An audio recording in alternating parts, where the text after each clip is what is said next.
All right, guys. Yeah, we got Barrett Brown on. Say hi, Barrett. Yeah, we're just talking about WikiLeaks and Julian Assange a little bit. I think my computer froze. But yeah, I've been following you for some time. I guess probably not long enough. But I know you've done things like, you've written a lot that has actually kind of intrigued me. You've done a lot with your Project PM and Pursuance. As of now, I guess I've been reading a little bit about that. Looks like you reached your base goal for funding of the 48,000 that you're projecting to hopefully hit.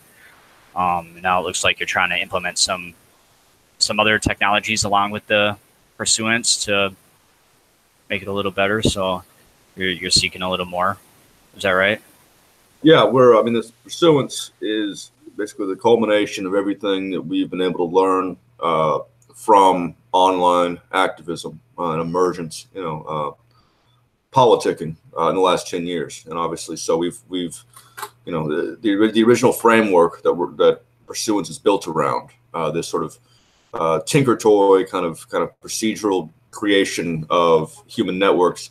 That's something I was pursuing, back in 2009. But what we have now is a much more refined version of that, and it's based on a lot of real world experience with how do people organize online, how do they come together, and what are the opportunities and what are the pitfalls, what are the dangers, what kind of friction always arises, etc.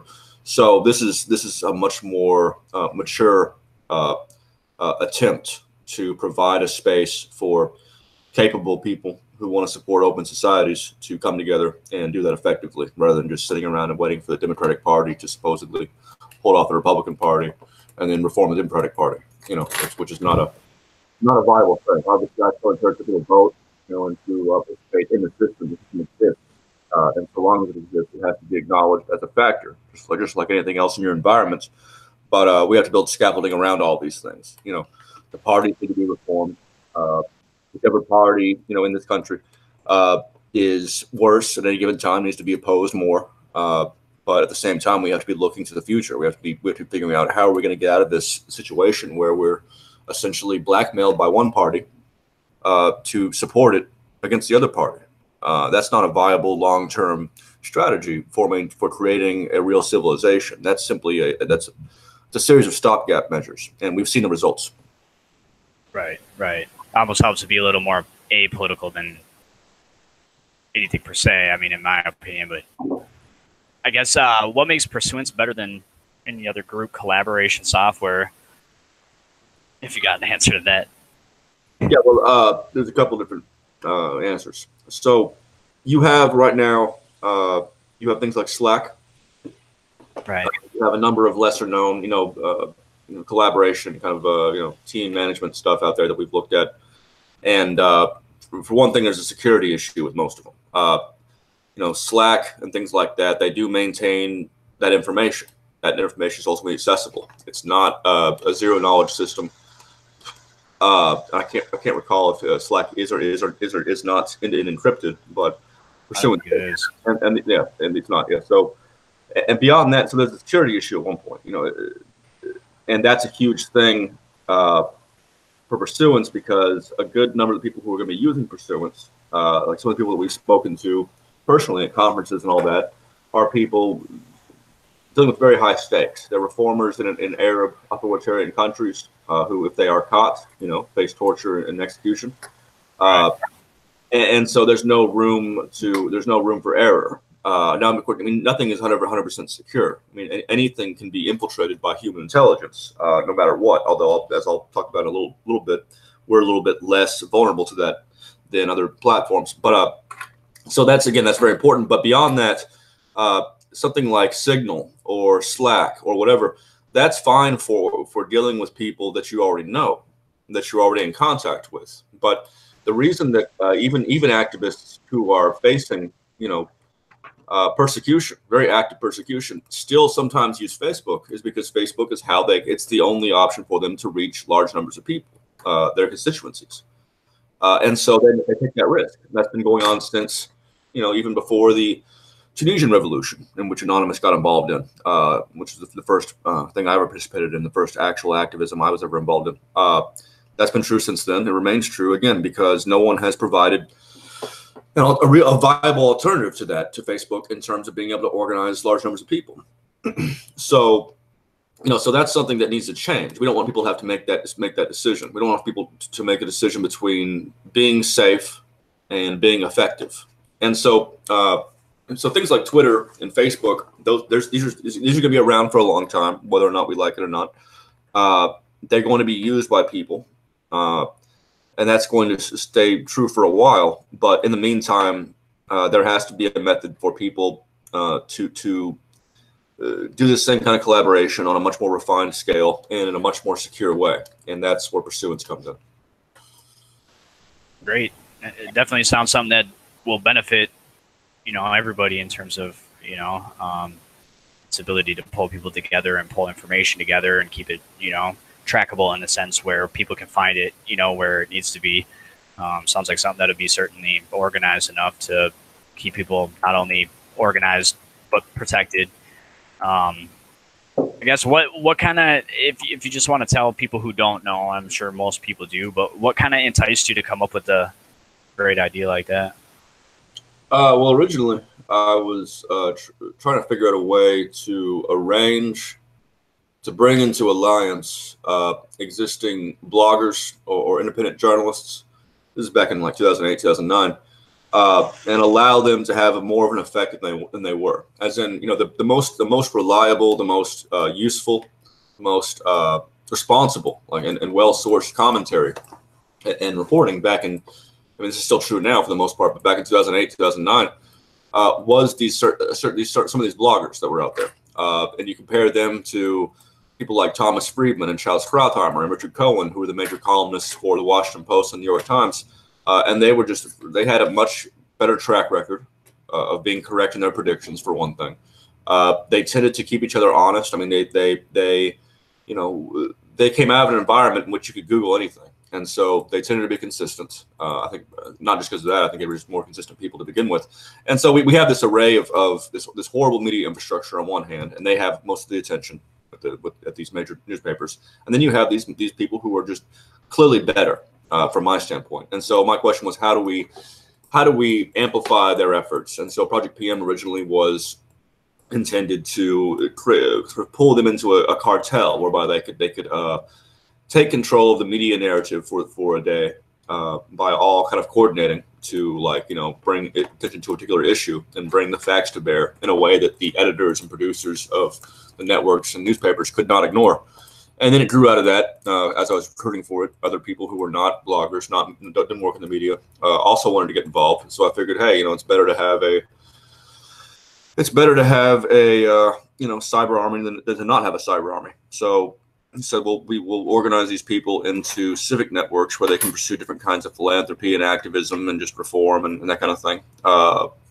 And so that's the idea grew from there, just sort of gradually. And then, of course, I got involved with Anonymous, so this stuff got put on hold. And then, today, obviously, what we have envisioned here, what we're working on in terms of Pursuance, is a much more well-considered thing than what I had back then. Hello. Can you hear me? Yes. Yeah. Yep. Okay. Cool. Nice to meet you, man. I don't know what you already have discussed, so I'm sorry if I'm asking the same thing again, but I was just wondering, because that's not clear to me, what was the or your involvement, if there was any, with WikiLeaks before you got arrested? Well, I never had any direct involvement, but my relationship to them was as such. So when I first got involved in Anonymous, it was vis-a-vis the Tunisian revolution, which had been sparked in part, not entirely, but in part by WikiLeaks' revelations and by the Tunisian government's decision to block WikiLeaks from that country. Now, there were other things going on in Tunisia. There were other reasons for Anonymous to be involved, but that was certainly part of it. And then, meantime, Anonymous had, in defense of WikiLeaks, gone after MasterCard and Visa using DDoS attacks, and Amazon and a few other entities, which themselves had just imposed an economic blockade essentially against WikiLeaks, not allowing their customers to make donations to WikiLeaks, which is an unprecedented move. And they got raided around the time that I got involved. About 40 U.S. households were raided, by armed FBI agents on, I think it was January 30th of 2011. And I worked to provide lawyers for them. And then on February 5th or 6th, we got into this altercation with HB Gary, this private intelligence contracting firm, which we found had been spying on us and had sort of bragged about this to the Financial Times. And then, of course, Topiary and T-Flow and all these other guys hacked into their servers and stole these 70,000 emails from HB Gary, which revealed not only that they had been, spying on us, but that they had also been involved in this, in planning this attack on WikiLeaks on behalf of Bank of America and the DOJ. And so we thwarted that. And I pursued the people involved for the next year and a half pretty aggressively, and that itself is what launched my investigation. That's what prompted the FBI to investigate me. So the Team Themis thing that HB Gary and Palantir and all that were involved in, which would plot against WikiLeaks, to attack WikiLeaks, to attack its donors, to go after journalists like Lynn Greenwald, who I knew a little bit back then, who had been a big defender of WikiLeaks. That was what ended up in my search warrant when the FBI first carried out a search warrant. So that's available on BuzzFeed. You can Google. The title was FBI Escalates War Against Anonymous, and piece by Michael Hastings, and it shows my search warrant listed HB Gary, In-Game Systems, another firm that was involved in this, etc. So it was our ongoing defense, not just by me but by others anonymous, of WikiLeaks. Over this long period of time that led to me to be investigated in the first place. And then, of course, the end of 2011, the Stratfor hack occurred. And that hack of 6 million emails, going back 10 years from this firm Stratfor to and from its government contacts and other government agencies and other companies, those ultimately went to WikiLeaks as well, in part because several of us argued that they should go to WikiLeaks.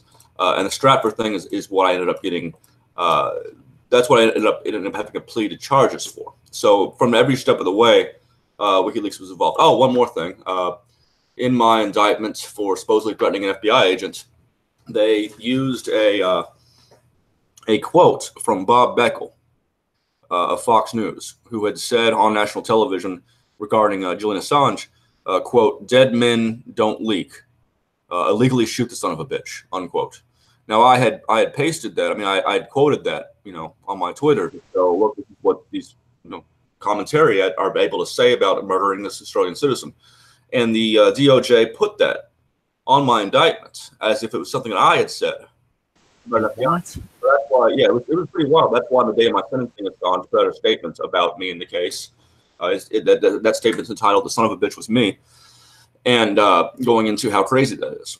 So every step of the way, WikiLeaks was, that was my original sort of impetus to get into all this in the first place. And then defending WikiLeaks was for me and many others who ended up getting raided or pursued by the FBI and other agencies. That was what we were out there defending to begin with. So that's why, WikiLeaks, made these statements about me, because they knew perfectly well how involved I've been in defending them from this end. And that's also why they set up the whole Courage Fund thing, which now doesn't seem to be. You're not too glad with it at the moment, it seems, when I read your tweets. It's well, very few people are, unfortunately. Yeah, so that's what I seem to notice. It's like they claim to be fighting for whistleblowers, but meanwhile, pretty much all the whistleblowers I see are not very happy with him, and it's like, Yeah, I mean, so please tell more about it if you want to. Yeah, I mean, Jeremy Hammond is one of their beneficiaries. He's already his defense team has already put out some statements revealing that no, he's not been happy with WikiLeaks either. And of course, Naomi Colvin, their director, she resigned the other day rather than carry out this order to remove me from it. The bizarre thing about that is that I'm not getting any money from Courage and haven't in a long time. The original fundraising apparatus for me was brought under Courage shortly after my sentencing, and about $14,000. It turned. I just learned this recently.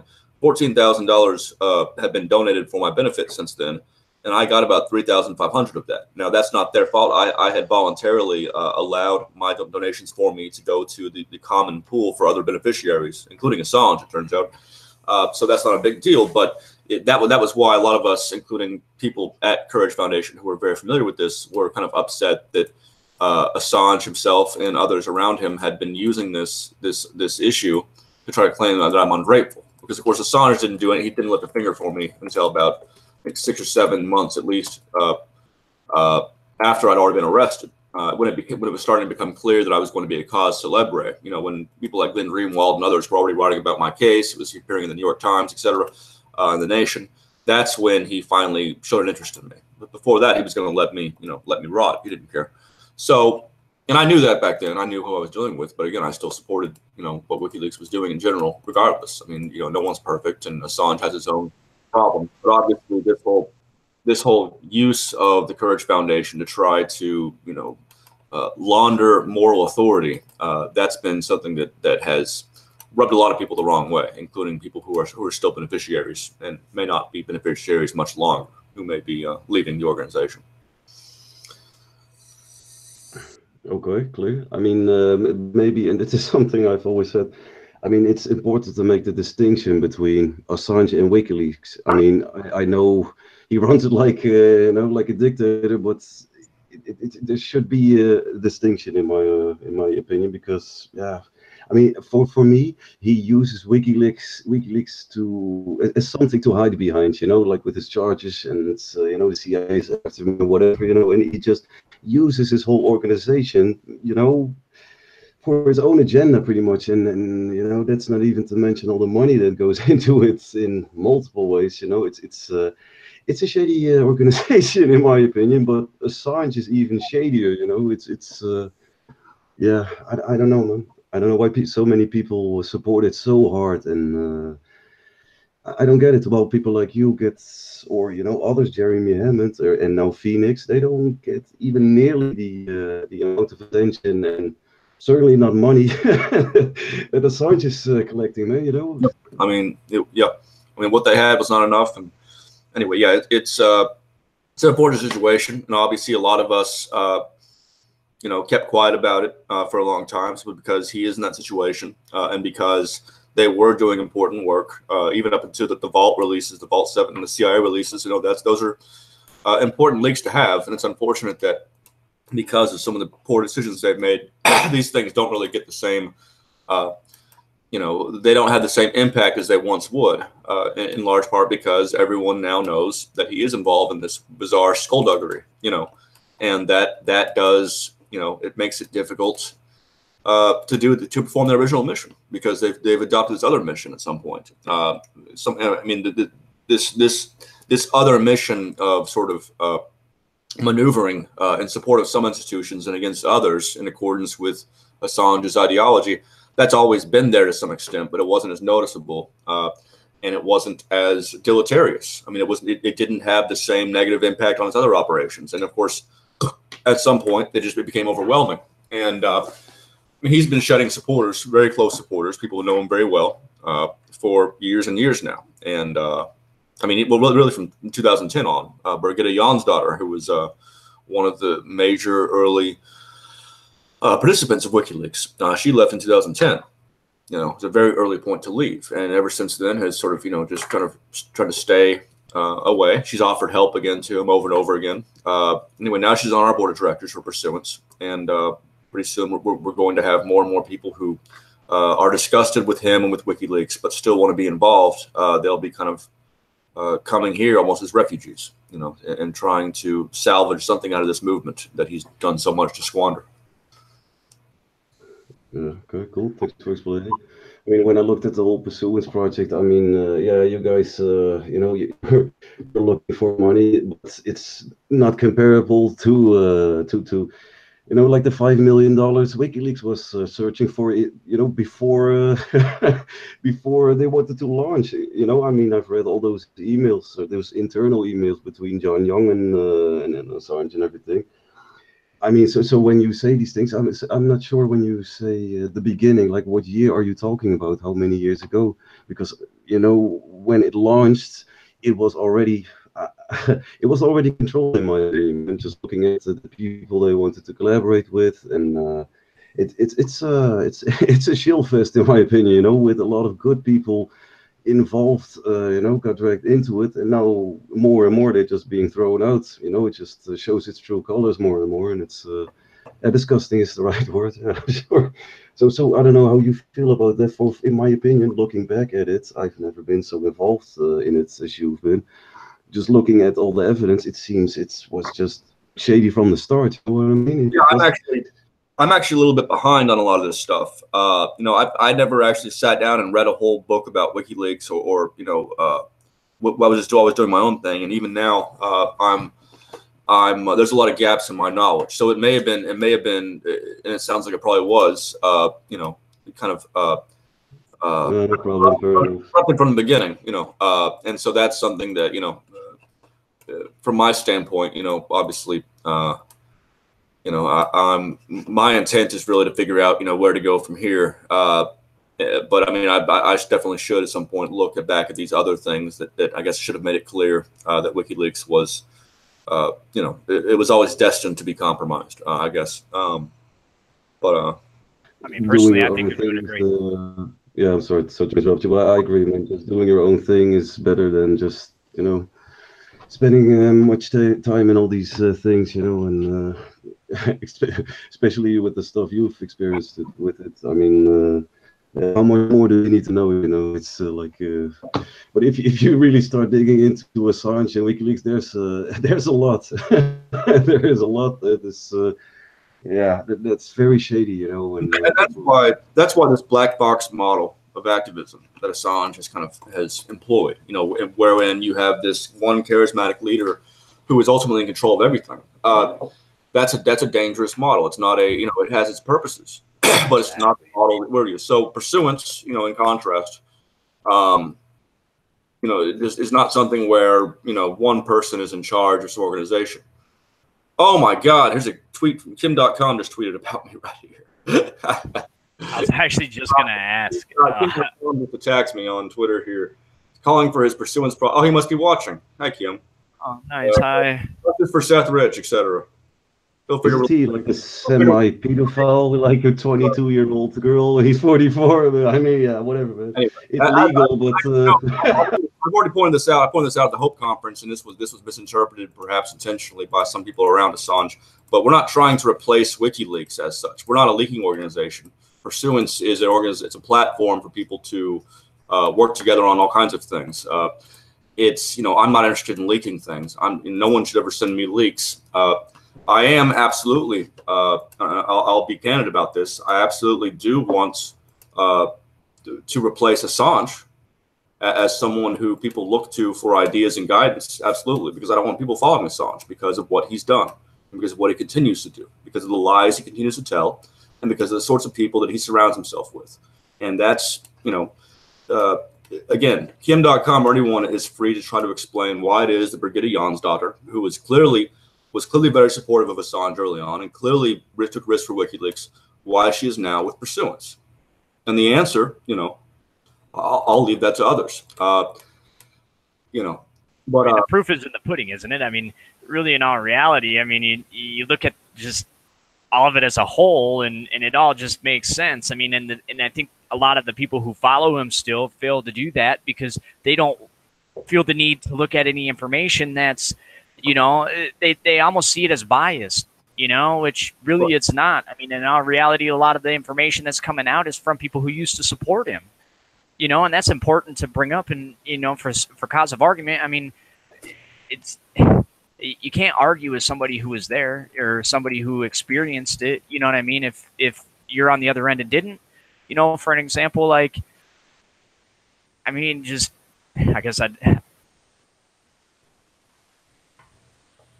Sorry, I was it's Kim.com's Twitter there. Here's what Kim.com wrote. Barrett Brown is calling for his pursuance project to replace WikiLeaks. I don't trust Barrett Brown. When it was convenient for Barrett, he released our private messages in an attempt to hurt Julian Assange, Barrett's biggest supporter, when he was still in jail. By jail, he means the embassy, I guess. No integrity. Now, what he's talking about is I did release a bunch of private messages that Kim.com had sent me when I first started attacking WikiLeaks, or Assange in particular, over these messages, this collaboration with Donald Trump Jr., who I consider to be a fascist. Because the things that they were saying in public, that Kim.com were saying in public about this situation, contradicted what he told me privately. And so it was very upsetting to me to see this happen, to see them out there, creating this party line that they knew to be false, that, oh, it could not have been Assange communicating with them because Assange didn't have access to the internet, which is bullshit. He did. And that's something that's known to those who are around this issue. And the only reason Assange and Kim.com are not have not been further discredited is merely because of the restraint and of the conscientiousness of some of these people who have left. And without that, there would be a much more solid case against them. And so they should consider being careful. Yeah, well, I think personally, Assange just feeds off the whole victim card. He always plays the victim card, and exactly. I've seen a bunch of things. He's detained or he's being kidnapped or held hostage. Look, he chose to go into that embassy, and now where are the charges even? Now it's like only for skipping bail. But meanwhile, it's like the whole world is after him, but there are no charges. There are no charges, And the thing, Twitter just is annoying as fuck in my opinion. But the whole thing about Assange is just it's polarized as fuck, man. And the sides, whether they're backing Assange or they're against Assange, they all there's not a lot of neutral people. Like they all have some kind of political preferences, especially in this anonymous. We see this a lot, you've got the people supporting Q and Trump and trust the plan and all that shit. And, you've got the other side, and they're not neutral and nonce, they support Antifa and it's very shady, the whole theater it has become. It's polarized as fuck, and I would love to see more neutral people that don't have any kind of political background or preference or whatever, speaking up, telling the truth, because it's just it's just like it is in the USA. You've got the Republicans versus the Democrats. It's ridiculous. It's really ridiculous. And I see Kim.com pretty much doing the same. It's there. I don't see a lot of people really trying to dig into the truth and looking at the whole picture. They're all biased and they're all slandering, and it's pathetic. It's really pathetic, in my honest opinion.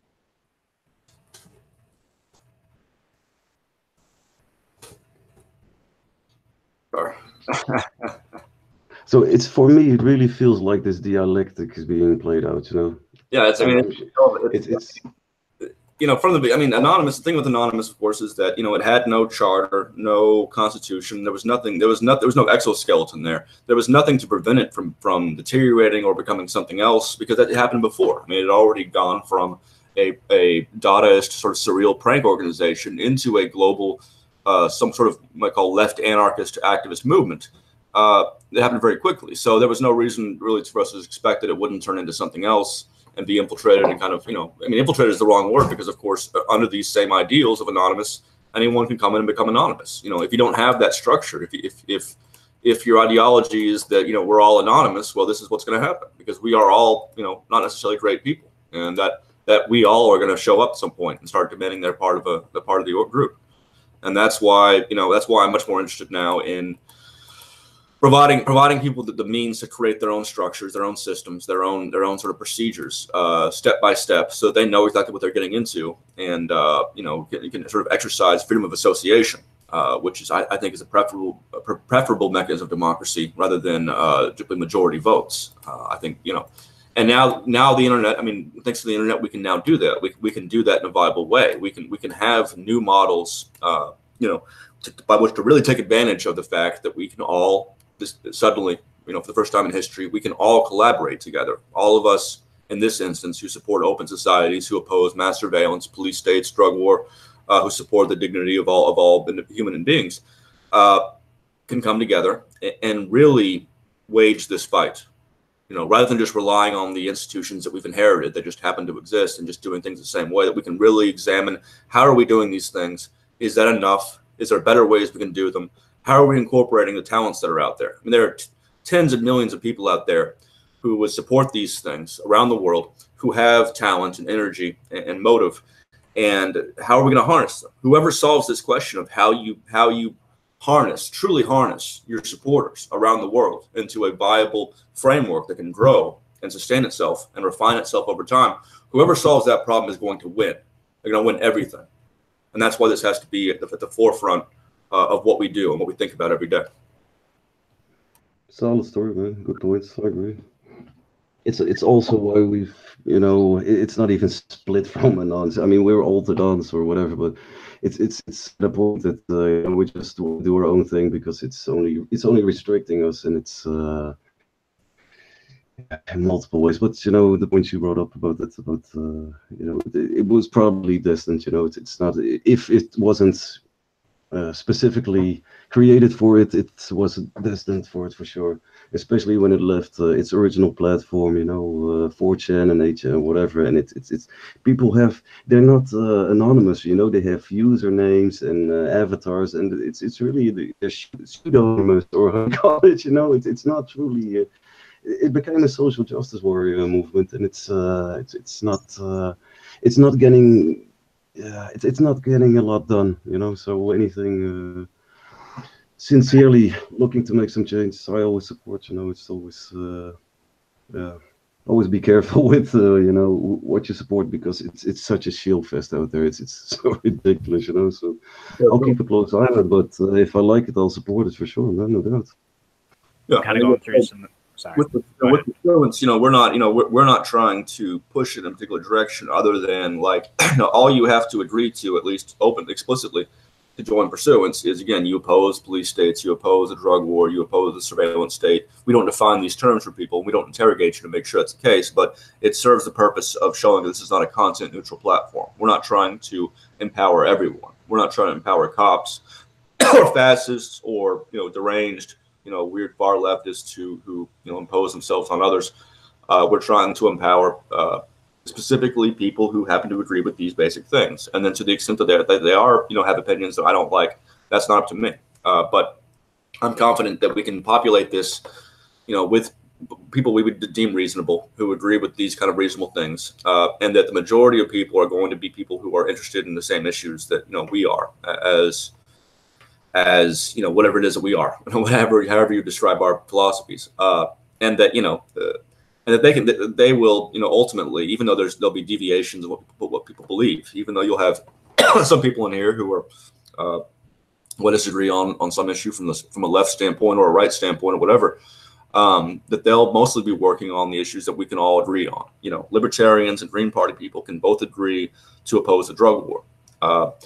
You know, and they don't necessarily work together as much as they should. But if they were to, I mean, if everyone who opposed the drug war were to set aside issues of capitalism and everything else, you know, and disagreements on all these other issues, they could achieve a lot. And so this platform does kind of, the way it's set up, does kind of encourage people to set aside these other issues for now. You know, it's a. And how do you do this? How do you make this happen? You know. So that people don't get caught up in the little groups thing. How do you know, achieve this? So the platform itself, like the way it's set up, you know, people again are starting. They're finding each other at first and creating these little groups, these little groupings, these entities called pursuances, and these pursuances are for a particular thing.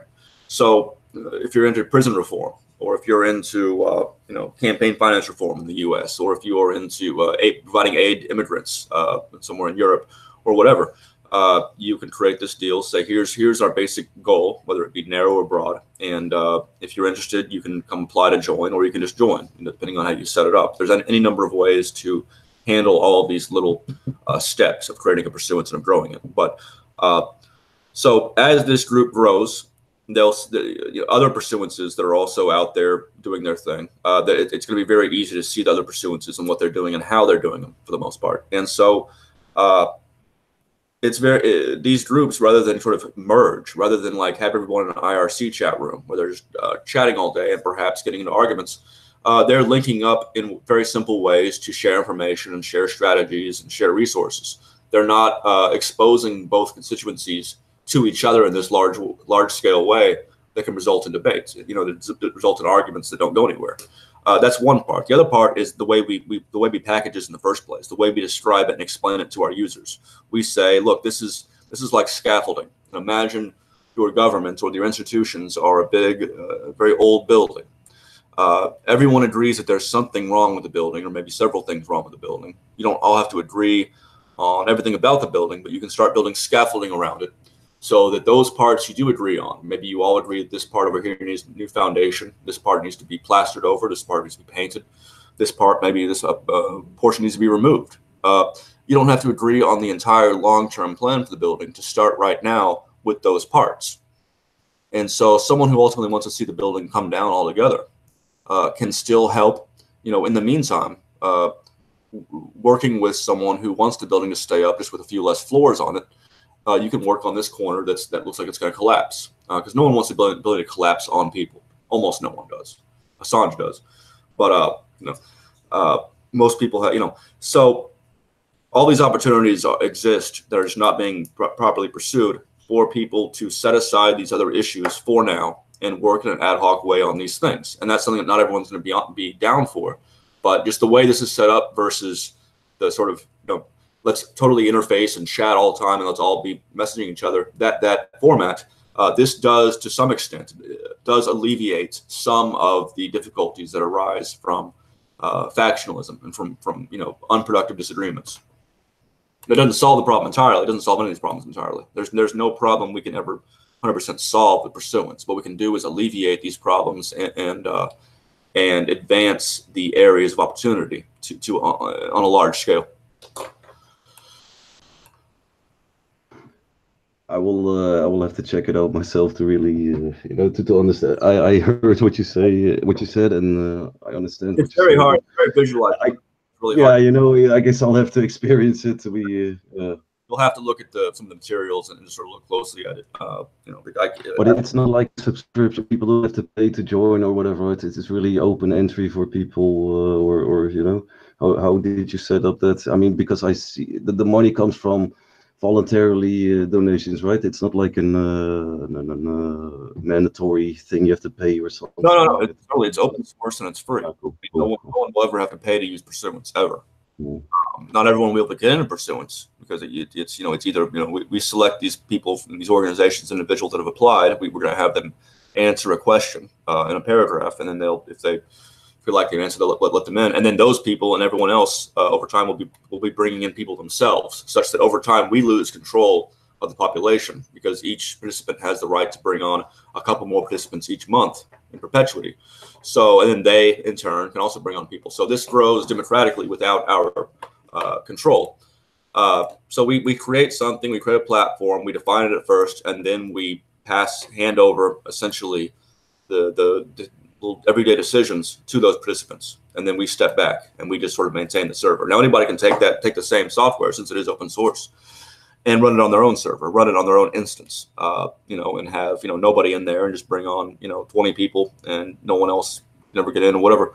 They can do that, but I mean, to really take advantage of this, to really take advantage of what it means to have tens of thousands of very erudite, relatively effective people in a single environment where they have the tools to put their ideas into practice and experiment. That's the great end goal of this. That's the great advantage of this, that we will have as people who again want to build an open society medium. Now, with user registration, how's that playing a factor in this? Do people have to give up like personal information to be able to like register to take part in this, or is this something that's more unknown driven, or is this both? I guess you don't even have to have an email address to apply. There's a number of ways you can do it. Right now people sign up if they want at our website, pursuanceproject.org, and sign up to get on this list and be informed when it launches, when it's about to launch. But there's other ways of being notified. And so even those people, you know, it does help if you can set up an email address somewhere, but you don't have to. But we will accommodate those who even don't want to set up an email address. But that's the best way to do it. And so anyway, so answering a paragraph, like responding, writing a paragraph in response to our question, you know, and then getting accepted based on the strength of that paragraph, they're provided with an ability to log on from that. That does not require them to tell us who they are or anything. Now, of course, that opens up all kinds of questions like, well, are spies our CI people going to infiltrate this? And the answer is absolutely yes. They absolutely will. There's no way we can have. Exactly. How could you ever prevent it? Do what?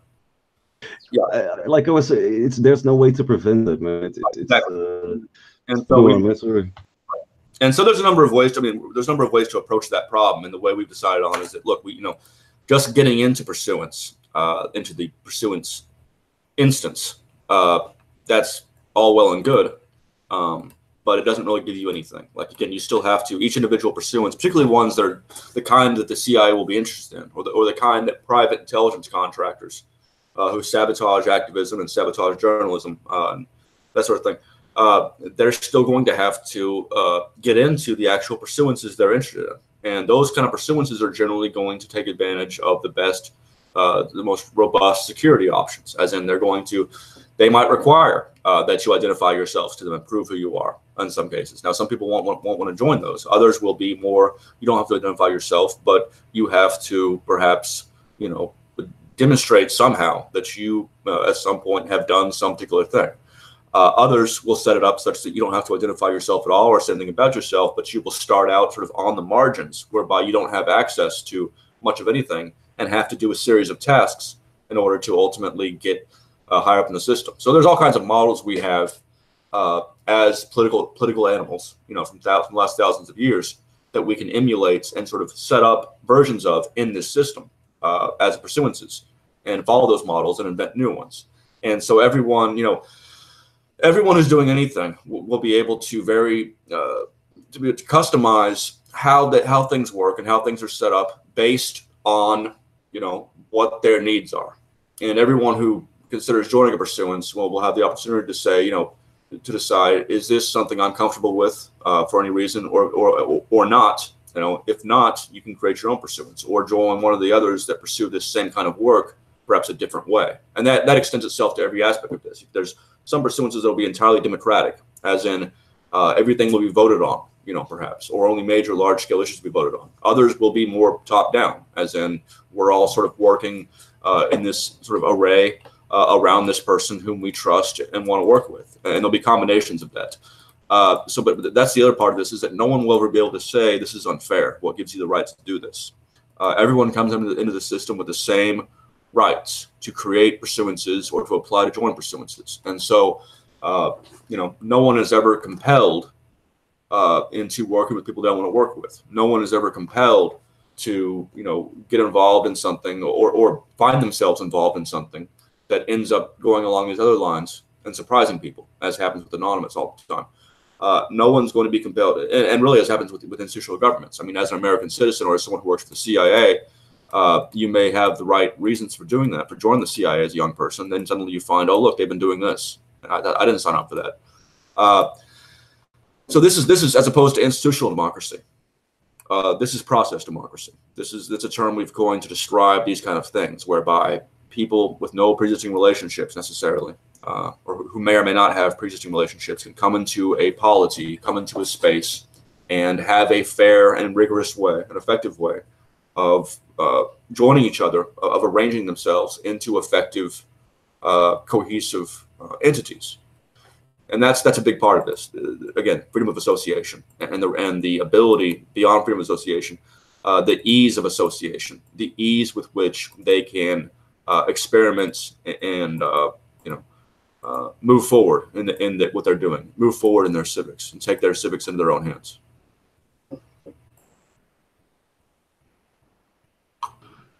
Then I've got a completely different subject question.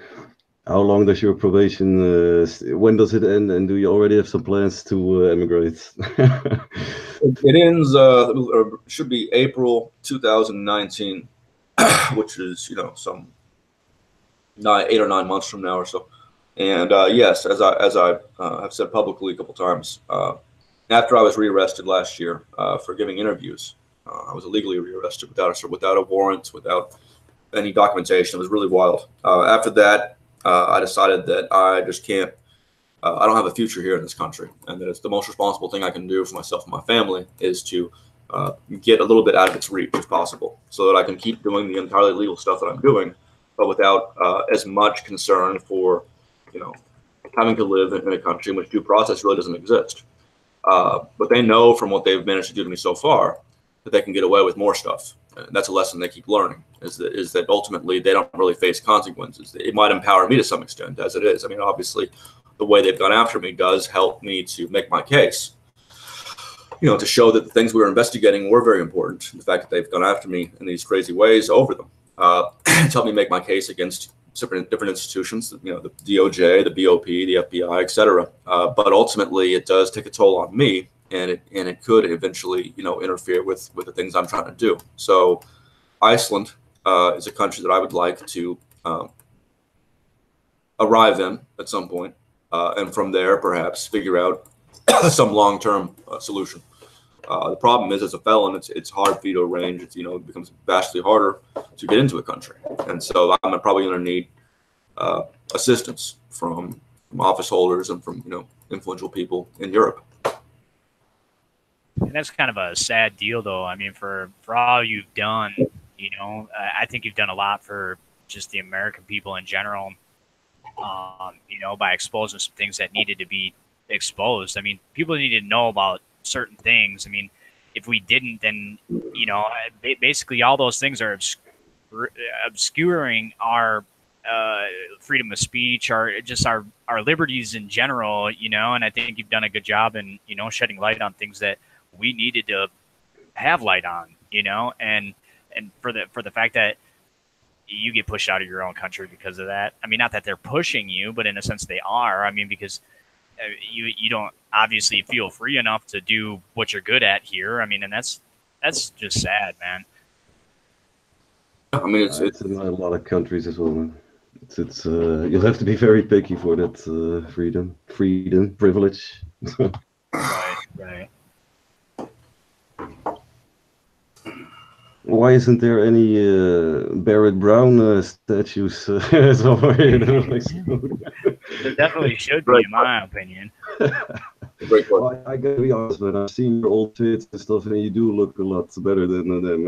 You've been through a lot, and I've seen you in all sorts of conditions by now. But certainly look good, man. You look determined and strong, and yeah, man, just keep going and doing your thing, man. Yeah. I'm not sure if Iceland. I mean, yeah, they say it's better, you know, with freedoms, but it's cold there, man. I'm not sure if you're gonna like that much, but yeah, whatever. Follow your feeling. Man. I mean, anywhere probably better than, you know, having to watch your ass just because you're doing the right things. I mean, it's well, USA is getting with activists all the time and journalists and all that. I mean, and I'm sure it's happening everywhere else. I mean, I don't live anywhere else, so I mean, I guess it's hard for me to see it outside of the media, but like, you know, and a lot of times people don't even report on the right shit. You know, it's like it's the same everywhere, man. When you look at Russia, sorry, man. If you look at Russia, journalists get killed. I'm sorry, they all drop from balconies there. You know, it's all like, you know, it's all suicides there. But you have the same in Turkey, in Syria, and whatever, man. Certain countries are a little bit better, like here in Holland, but I mean, it's a global agenda, you know. It's not like an isolated problem, you know. It's everywhere, so you got to be picky and yeah, whatever. But the USA is certainly not a good place. That's for sure. Only getting worse, you know. You can only see it increase, the whole fascism and. Yeah, whatever, man. But you see the same thing everywhere. Here in Holland as well. We don't have any good reporting here in Holland. It's just one station or two stations, and they say the same thing. It's whatever. But whatever. But I can understand you want to leave USA. It's a bit too much, man. especially for the stuff you're doing. It's well, it would be nice to live in a civilized country for once in my life. The only place I've ever lived in is Tanzania, the U.S., and Mexico. I would like to live in like an actual like Enlightenment-based like civilized country that is not just crazy. You know, that would be a nice experience for me. So I'm not sure how the Icelandic people are, but Icelandic has the highest literacy. Iceland has the highest literacy rate in the world, or it did, you know, years ago. I'm sure it probably still does. I'm sure they're bizarre people. In fact, I know they're bizarre people. We've seen nice Icelanders. We all have. You know, we've seen York. We've seen, you know, they're strange, but civilized. Again, like as in there is mechanisms for civilization. There's mechanisms for like moral governance. The problem with the U.S. is that we have a huge number of people who are atavistic, just bizarre, you know, authoritarians deep down. We just have, for historical reasons, we have that going on here, and that's something that you know, a lot of people, you know, were hoping would change somehow, that history would just change that, and that now they're learning that that's not how it necessarily works. That there was no reason to expect that we can just sit back and hope that our institutions change for the better. That was not a viable strategy. You know, there was this idea, the end of history, that people had back in the 90s, that again, that everything was done. We were done with all the struggles, that everyone was going to embrace this same philosophy over time. And that, you know, looks kind of silly these days, but people kind of had that sense. I had that sense as a teenager growing up in the U.S., when the U.S. still, you know, had something going for it, despite its crimes. You know, had still had a great deal to recommend it in terms of some of the things that it accomplished. I still believe that it had at that point, despite, again, the great arguments against it, the great arguments of you know, how many it's killed abroad, you know, the things that it does. It still did carry on, you know, for better or worse, that mantle of the Enlightenment in a way, again, a limited way, and that's no longer true. And I don't think it can be true again. I think it's too far gone. There's too many factors here that just, you know, will not allow that. This just like you talk about Israel. You know, Israel can either be democratic or it could be a Jewish state, as in it can either incorporate Palestinians into it and lose its Jewish identity, or it can be a sort of apartheid state. Same way with the U.S. The U.S. can either continue to be a country in which we rely upon the citizenry to oversee it properly, or it can become less dangerous, as in, you know, anyone who's happy with the situation of the U.S. having this unprecedented power around the world, who is familiar with the citizenry of the U.S. and what they're like and what the kind of decisions they make, anyone who's happy with that situation is a fool. And so, you know, anyway, so I would like to leave the U.S., yes. Well, just to that's clear. But I mean, for me, it just look. I've been researching global agendas more than anything. You know, the whole. I mean, when you read books from Kissinger and Brzezinski and H.G. Wells and Bertrand Russell and stuff like that, then you get a clear view of what the fuck is going on. You know, and for me, it's just USA, pretty much the same as the Nazis, or like Nazi Germany back then. It's just being used as a like a ram, or how do you call it, to destroy countries, and then it will just be gone. You know, it's only going to destroy other countries into its own destruction. You know, that's what it's planned for. You know, that's my honest opinion, reading all their plans, and you know, they're in bullshit meetings at the Royal Institute. And so yeah, for me, it's not like there's a lot of hope for the USA.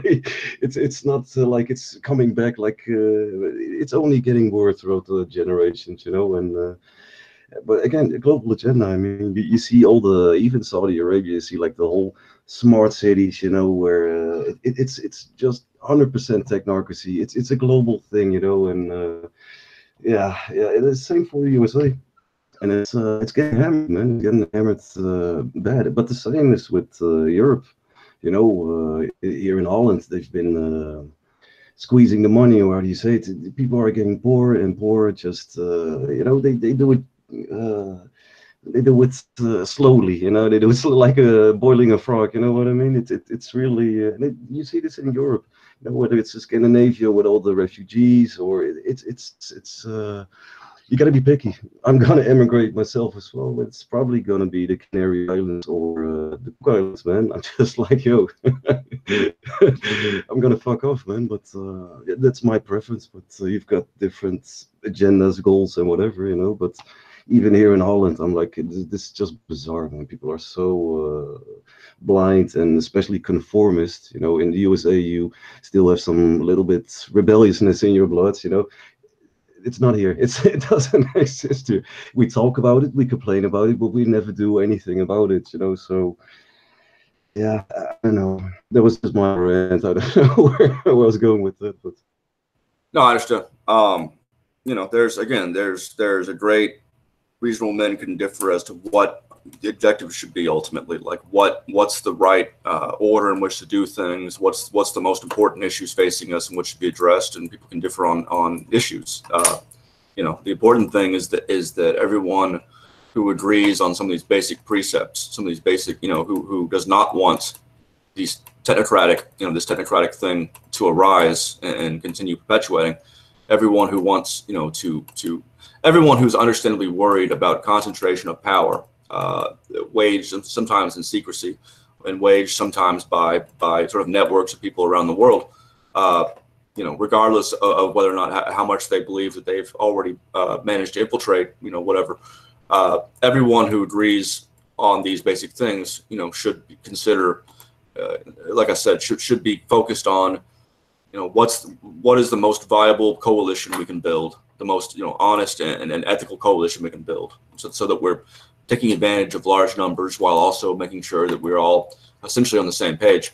And how do we use that coalition? How do we give that coalition the tools it needs to actually have an effect, rather than just, I mean, we've had years and years of talking and of educating and of debating and figuring out what's going on, but you know, we don't have much.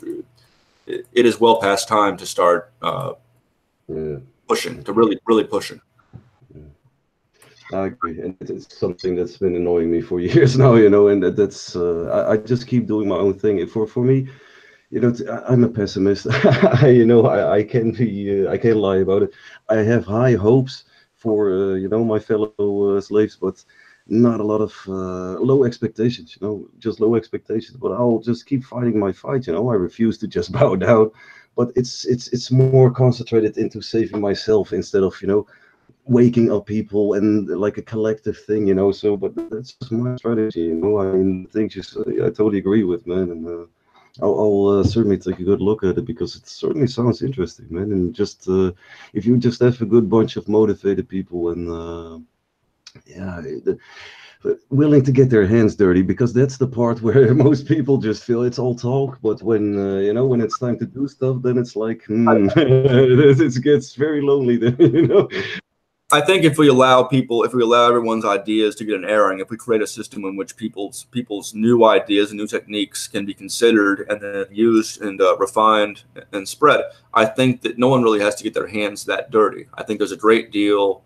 I mean, obviously, sorry to correct myself, not to get hands dirty, but just really just do anything, you know, just. Right, but what I mean is that I think there's things that even somewhat lazy, uncommitted people can be shown works and they can be convinced to do. I think if we are always thinking about how information works and what, you know, what the chinks are in the armor of these institutions, I think there's ways we can get, you know, even this lazy generation that we have, that we're a part of, quite frankly. I think we can get them to work. We just have to show some ingenuity and some leadership. I've got to go now. I've got another appointment, but it's been. But thank you very much for having me on the show. Thanks for joining, man. It was fun.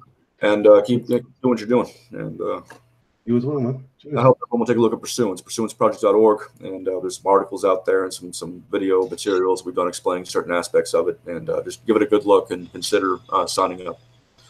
Well, definitely. Thank you so much for being here and, you know, giving us all the information and doing what you do, man. Much respect and appreciate all you do, dude. All right, thank you very much. Adios. Yeah, have a good day, man. Well, that was interesting. Yeah, definitely very informative. You know, I actually got to ask for his connection with the U.S. Supposed someone here, but I didn't even find anything. I totally forgot. But I searched and searched too, and I didn't find anything linking him to anything pertaining to United Nations. I mean, if anybody says anything like that, they're probably, coming from a place of less knowledge than bias. need. But I mean, if you really want to get technical, I mean, you got Julian Assange, who's obviously trying to claim under the United Nations or deal. That's pathetic, man. Just waving that you were. Sorry. Just pathetic. Right. I know. I mean, it double standards. We live in the land of double standards, and that's just it. Is like, you can't have it one way, so let's have it the other. I don't know how to describe it. I think it's a global thing as well. I mean, whatever.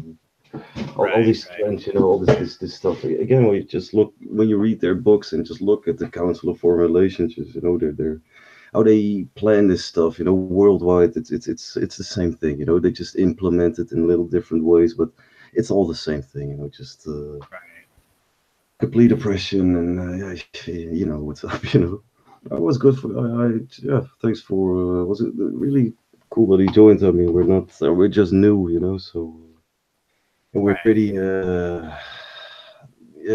hated and notorious pretty quickly, So the fact that he joined is just, that's cool, man. That's for me, anyone that's, that threatens the FBI and did some jail and I don't know. I can name a few other things. It's not,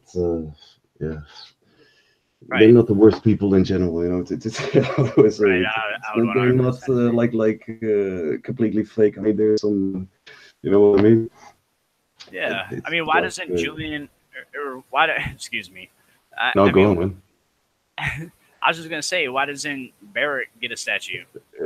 I mean, you could argue that he's too small. Right. Well, there's a free chair there. Yeah, there is actually. Wow. Yeah, I mean, they're missing somebody, right? I mean, I know it's not Kim.com. I know it's not Kim.com. It would need a much bigger chair for that one. Oh yeah, right. Yeah, or a 12-year-old girl sitting next to it. I'm just. Yeah, sure, like an old table for that shit, man. Yeah, right. Yeah, there ain't enough room over there for him. For me, the whole thing is, just here. I'm unfortunately had to leave quickly, but for me, the whole thing is just. I will have to check it out before I really, make a statement or a claim here. But it feels like.